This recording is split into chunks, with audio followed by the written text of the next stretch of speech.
In Penal Code Section 503, California law defines embezzlement as the misappropriation of property that was entrusted to you.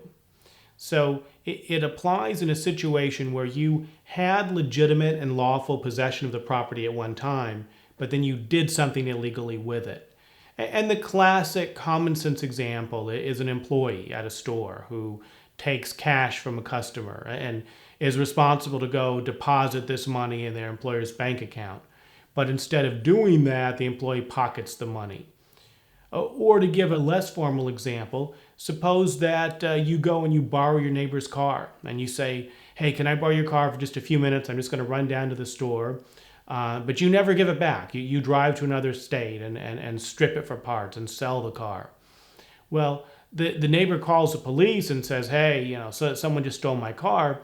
In reality, you didn't steal the car, you embezzled the car. Because in both of these situations, you had lawful, rightful possession of the property at one time, but then you converted it and did something illegal with it. Now, embezzlement is a serious crime. It can be charged as a misdemeanor or a felony. How serious an embezzlement charge is depends in large part on the value of the property that was embezzled. If it was $950 or less, then it can only be charged as a misdemeanor.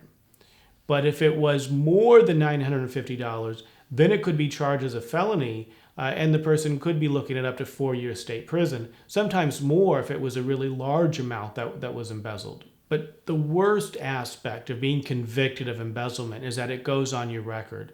And I can tell you that it is next to impossible to get a job anywhere if you have a conviction for embezzlement. Because obviously any employer is going to look at that and feel that you're not trustworthy, that they don't want to trust you with their property, with their money, or put you in a position of trust at their company. And so it's very easy to pass over applicants with a record like that, and it can make it almost impossible to get a job. We have found that embezzlement is one of those crimes where a lot of innocent people get wrongly accused. And this happens for a number of reasons. Sometimes the alleged embezzler really had an honest and reasonable belief that they had the right to the property, or they had permission to take it, and they weren't aware of doing anything wrong. They weren't trying to do anything inappropriate. Sometimes we find that it was really somebody else who did the embezzling, and the finger got pointed wrongly at our client.